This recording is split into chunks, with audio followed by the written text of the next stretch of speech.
Assalamualaikum warahmatullahi wabarakatuh. Perkenalkan, nama saya Siti Aisyah dengan NIM 61201230573.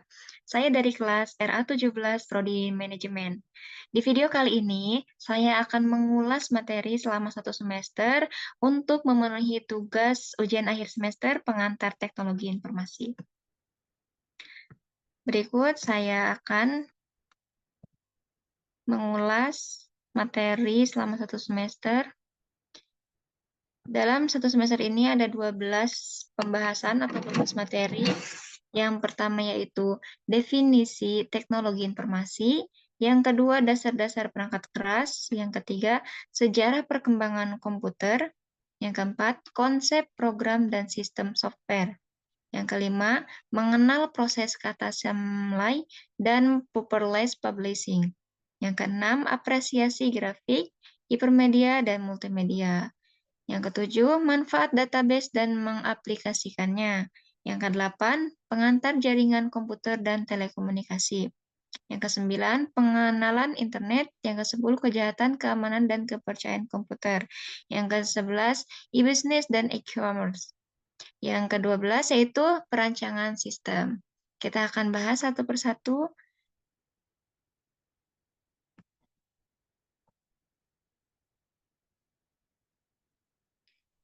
Yang pertama yaitu definisi teknologi informasi. Dalam dunia digital, teknologi informasi merujuk pada penggunaan perangkat digital dan sistem komputer untuk mengumpulkan, menyimpan, mengolah, dan menyebarkan informasi. Yang selanjutnya itu perkembangan teknologi. Dalam perkembangan teknologi informasi terus meningkat pesat, mencakup komputer, jaringan perangkat mobile, dan aplikasi internet. Yang selanjutnya, pendukung efisiensi. Teknologi informasi digunakan untuk meningkatkan efisiensi dan produktivitas di berbagai sektor, seperti bisnis, pendidikan, kesehatan, dan pemerintah. Mungkin kita juga sadar sendiri ya, bahwa pendukung efisiensi dalam teknologi informasi itu sangat digunakan.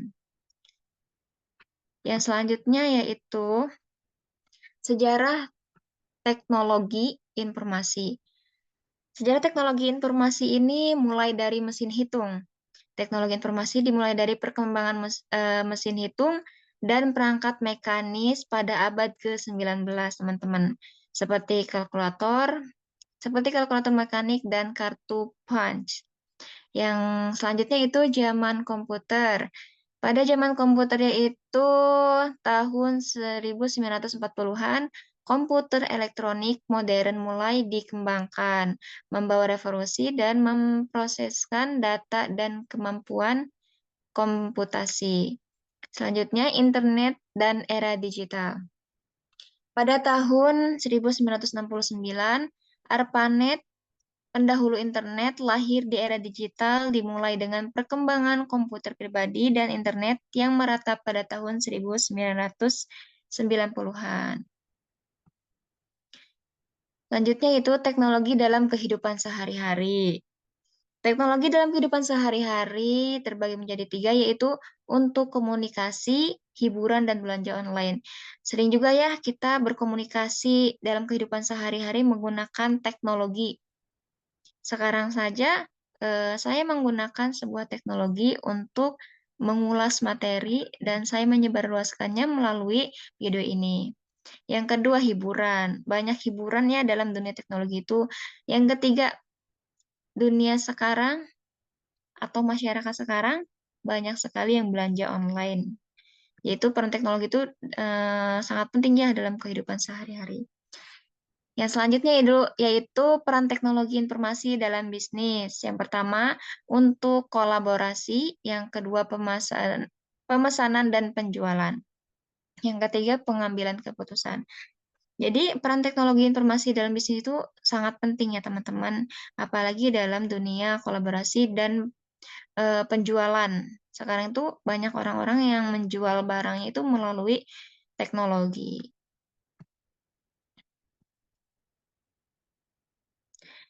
Selanjutnya yaitu keuntungan dan manfaat teknologi informasi. Yang pertama yaitu automasi dan efisiensi. Teknologi informasi memungkinkan otomasi berbagai tugas dan proses, meningkatkan efisiensi dan mengurangi kesalahan manusia. Yang kedua yaitu akses ke informasi. Teknologi informasi memberikan akses ke berbagai informasi dan pengetahuan melalui internet, membuat pembelajaran dan penelitian lebih mudah. Yang selanjutnya yaitu komunikasi global. Teknologi informasi menghubungkan orang-orang dari berbagai belahan dunia, memungkinkan komunikasi global secara real time. Jadi, komunikasi global ini sekarang tuh menjadi peran utama ya bagi kehidupan kita, karena teknologi informasi ini menghubungkan orang dari belahan dunia, dari ujung, dari Sabang sampai Merauke, dari luar.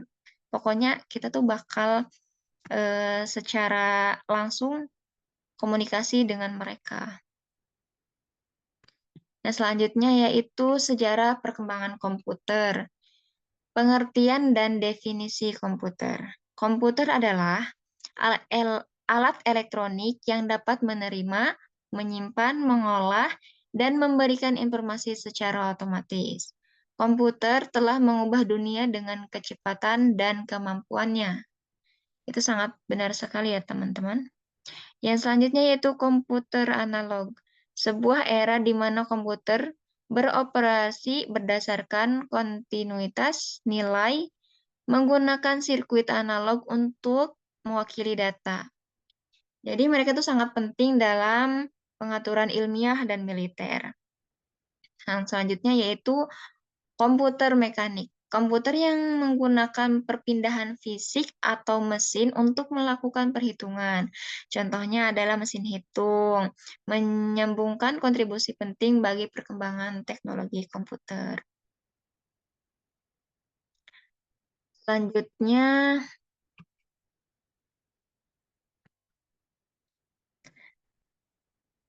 yaitu generasi-generasi komputer, yaitu generasi komputer pertama, ada komputer tabung vakum. Yang kedua, programmable. Yang ketiga, UNIVAC. Dan generasi komputer kedua ada transistor, kartu ponsel, komputer arsitektur pipa. Itu adalah generasi komputer. Generasi komputer yang ketiga yaitu sirkuit terpadu, sistem operasi, PC dan personal komputer. Yang keempat, GUI atau mouse. Yang keempat, generasi keempat yaitu perkembangan jaringan, teknologi bergerak, computing yang lebih cepat. Selanjutnya yaitu dasar-dasar perangkat keras. Dasar-dasar perangkat keras itu yang pertama alat input dan output. Jadi ada keyboard termasuk alat input, printer termasuk ke alat input, monitor termasuk ke alat input, mouse juga termasuk ke alat input. Yang selanjutnya yaitu alat penyimpanan. Alat penyimpanan ada 3. Di sini saya menyiapkan 3. Yang pertama hard drive atau HDD, solid state drive atau yang kita sering sebut SSD, flash drive, dan sistem komputer ini saya mencantumkan ada 3. Yang pertama komponen komputer seperti motherboard, power supply, dan kartu grafis. Yang kedua adalah sistem operasi, yaitu inti dari perangkat lunak yang mengelola semua operasi di komputer. Yang selanjutnya yaitu konsep program dan sistem software. Konsep program dari sistem perangkat lunak merujuk pada standar, prinsip, dan mekanik yang digunakan dalam merancang, mengembangkan, dan memelihara perangkat lunak. Hal ini meliputi proses, metode, dan alat yang terlibat dalam siklus hidup perangkat lunak. Selanjutnya yaitu metode pengembangan program dan sistem perangkat lunak. Di sini ada 3. Yang pertama waterfall, metode pengembangan perangkat lunak yang mengikuti alur linear atau terstruktur. Yang kedua, Angel, yaitu metode pengembangan perangkat lunak yang adaptif dan kolaboratif. Yang ketiga itu DevOps, metode pengembangan perangkat lunak yang menggabungkan pengembangan dan operasi. Selanjutnya yaitu apresiasi grafik, hipermedia, dan multimedia dalam presentasi. Pengertian grafik adalah representasi visual dari data atau informasi yang digunakan untuk menyampaikan pesan dengan cara yang menarik dan mudah dipahami. Yang kedua yaitu grafik dapat membantu meningkatkan tingkat pemahaman, daya ingat, dan diminat pada suatu materi yang disajikan. Grafik juga memungkinkan penambahan kreativitas dan menyampaikan informasi dengan baik, bentuk, ukuran, warna, dan tata letak. Grafik juga menjadi alat penting untuk mempresentasikan data statistik atau kompleks secara jelas dan mudah dimengerti. Selanjutnya, hipermedia dalam presentasi. Pengertian hipermedia yaitu mengacu pada teks, gambar, suara, dan media lain yang terhubung secara non-linear. Interaktivitas hipermedia memungkinkan pengguna berinteraksi dengan materi presentasi seperti mengklik tautan atau navigasi lebih lanjut. Yang selanjutnya itu engagement. Dengan menggunakan hipermedia, presentasi dapat lebih menarik, dinamis, dan memperkuat pemahaman serta daya pikat audiens.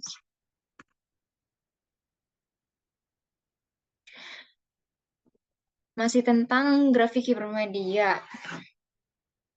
Pentingnya multimedia dalam presentasi yaitu kompleksitas informasi multimedia membantu dalam menyampaikan informasi yang lebih komprehensif dengan menggabungkan teks, gambar, suara, dan video. Interaksi audiens melalui elemen multimedia yang interaktif, audiens dapat berpartisipasi dalam presentasi dan merasakan pengalaman langsung. Kreativitas ekspresi multimedia memberikan peluang eksplorasi kreatif dalam menyajikan pesan dengan menggunakan animasi, efek visual, dengan desain yang menarik. Yang selanjutnya yaitu perbedaan antara grafik, hipermedia, dan multimedia. Jadi di sini ada perbedaannya teman-teman. Grafik yaitu bentuk visual yang mewakili data secara efektif. Sedangkan hipermedia yaitu tautan tak terbatas antara berbagai media dalam presentasi. Dan multimedia yaitu penggunaan kombinasi media seperti teks, gambar, suara, dan video. Selanjutnya adalah penerapan grafik, hipermedia, dan multimedia. Tadi ya, sama aja pengertian di sini. Grafik untuk menyajikan data statistik atau menyederhanakan. Sedangkan hipermedia memberikan pengalaman interaktif kepada audiens dengan menggunakan hipermedia untuk menavigasi presentasi. Multimedia menggabungkan teks, gambar, suara, dan video untuk menyampaikan informasi secara efektif atau lebih menarik. Kesimpulan dan penekanan penting. Grafik hipermedia dan multimedia memiliki peran penting dalam meningkatkan kualitas dan efektivitas presentasi. Dalam era digital saat ini, apresiasi terhadap keberagaman media ini menjadi kunci untuk mencapai tujuan presentasi yang sukses. Materi selanjutnya yaitu manfaat database dan pengaplikasiannya. Pengertian database yaitu kumpulan data terstruktur yang disimpan secara sistematis.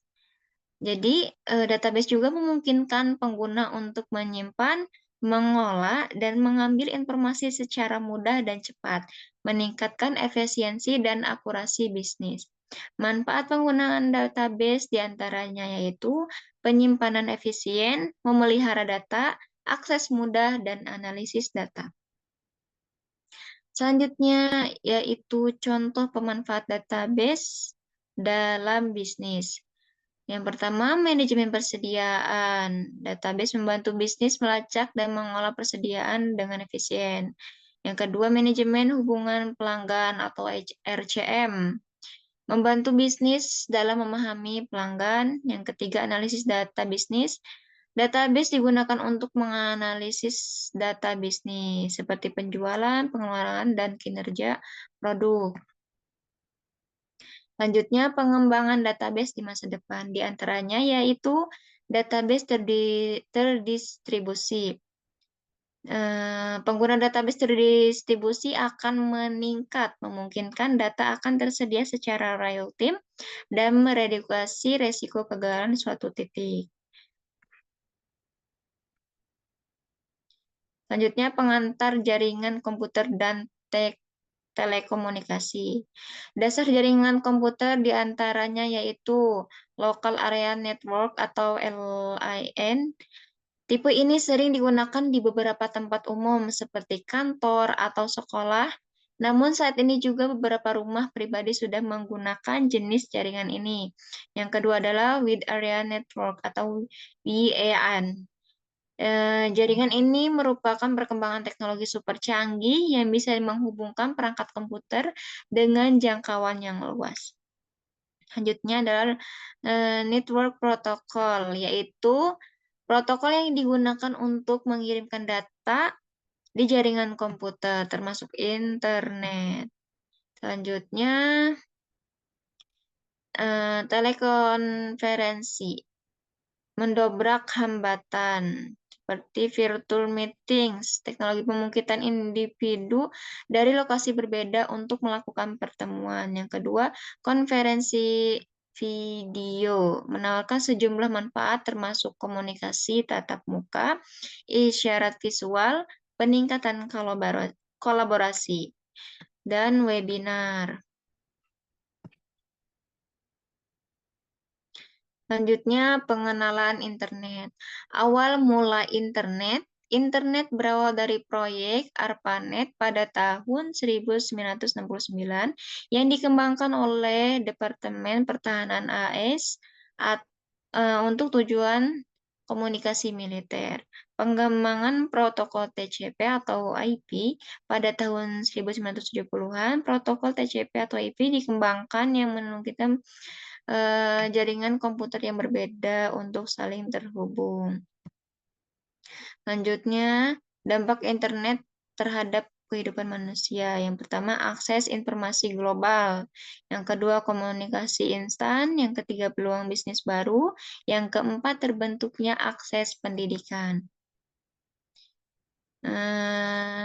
Perubahan gaya hidup akibat internet. Gaya hidup digital, internet telah mengubah cara kita berbelanja.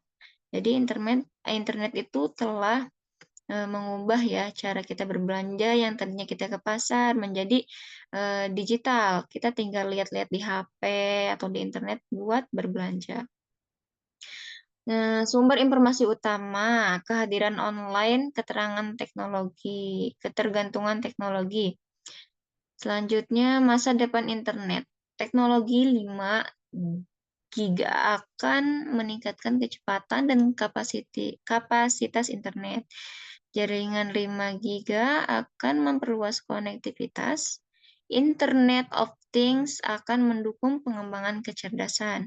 Selanjutnya, kejahatan, keamanan, dan kepercayaan komputer. Kejahatan komputer, keamanan komputer, dan kepercayaan komputer adalah konsep kunci dalam manajemen dan perlindungan teknologi informasi. Berikut adalah penjelasan masing-masing. Kejahatan komputer mencangkup aktivitas ilegal yang dilakukan penggunaan teknologi komputer dan jaringan. Contohnya termasuk peretasan atau hacking. Sering ya, hackingan itu. Yang kedua, keamanan komputer ini adalah praktik teknologi dan kebijakan yang diterapkan untuk melindungi sistem komputer dan data dari ancaman dan kejahatan. Yang ketiga, kepercayaan komputer. Ini berkaitan dengan keyakinan bahwa sistem komputer, perangkat lunak, dan jaringan akan beroperasi secara benar dan aman sesuai dengan harapan. Selanjutnya adalah e-business dan e-commerce. E-business adalah electronic business dan e-commerce adalah electronic commerce. Adalah dua istilah yang sering digunakan dalam konteks bisnis digital, meskipun seringkali digunakan secara bergantian. Keduanya memiliki perbedaan yang mendasar. E-business mencakup semua aspek operasional bisnis yang dilakukan secara online, yaitu manajemen rantai, manajemen hubungan pelanggan, manajemen sumber daya manusia, dan proses internal bisnis. Selanjutnya, e-commerce adalah bagian dari e-business yang secara fisik spesifik mengacu pada transaksi jual beli barang dan jasa melalui internet. Contohnya B2C, business to customer, business to business, customer to customer, customer to business. Perbedaan utama dari e-business dan e-commerce. Ruang lingkup. E-business memiliki ruang lingkup yang lebih luas, mencakup seluruh proses bisnis dilakukan secara online. Sedangkan e-commerce lebih spesifik pada transaksi jual beli. Selanjutnya adalah perancangan sistem. Perancangan sistem adalah proses mendesain struktur dan komponen dari sebuah sistem untuk memenuhi kebutuhan tertentu. Ini adalah langkah penting dalam pengembangan sistem yang melibatkan perencanaan detail dengan bagaimana dan berbagai elemen sistem akan berinteraksi satu sama lain. Pengertian perancangan sistem adalah fase atau siklus hidup pengembangan sistem yang bertujuan untuk menghasilkan spesifikasi rinci tentang bagaimana sistem akan dibangun. Tujuannya adalah memastikan bahwa semua kebutuhan dan tujuan bisnis terpenuhi dengan cara yang efektif dan efisien. Perancangan sistem. Tahapan perancangan sistem ini memiliki beberapa tahap lainnya, diantaranya itu analisis kebutuhan, perancangan konseptual, perancangan logis, perancangan fisik. Yang ketiganya itu komponen utama dalam perancangan sistem. Yang ke-1 arsitektur sistem, yang kedua desain bisnis, yang ketiga desain antarmuka pengguna, yang keempat yaitu desain proses. Metode perancangan sistem ada 4. Yang pertama waterfall, yang kedua angel pendekatan, yang ketiga prototyping, yang keempat rapid application development. Selanjutnya yaitu dokumentasi. Dokumentasi adalah bagian penting ya teman-teman dari perancangan sistem yang mencakup spesifikasi desain, diagram, dan catatan lainnya yang diperlukan untuk pengembangan dan pemeliharaan sistem. Selanjutnya yaitu evaluasi dan validasi. Setelah sistem dirancang, penting untuk melakukan evaluasi dan memastikan bahwa desain memenuhi kebutuhan yang diidentifikasi. Ini bisa melibatkan pengajuan prototip, tinjauan desain, dan validasi dengan pengguna akhir. Perancangan sistem adalah proses kompleks yang memerlukan pemahaman mendalam tentang kebutuhan pengguna dan teknologi yang ada. Dengan pendekatan yang tepat dan perhatian pada detail, perancangan sistem dapat menghasilkan solusi yang efektif dan efisien untuk berbagai tantangan bisnis. Jadi itu teman-teman untuk materi selama 1 semester yang saya lampaui. Jika ada kesalahan kata ataupun kata-kata yang kurang enak ataupun kurang dimengerti, mohon dimaafkan. Terima kasih. Wassalamualaikum warahmatullahi wabarakatuh.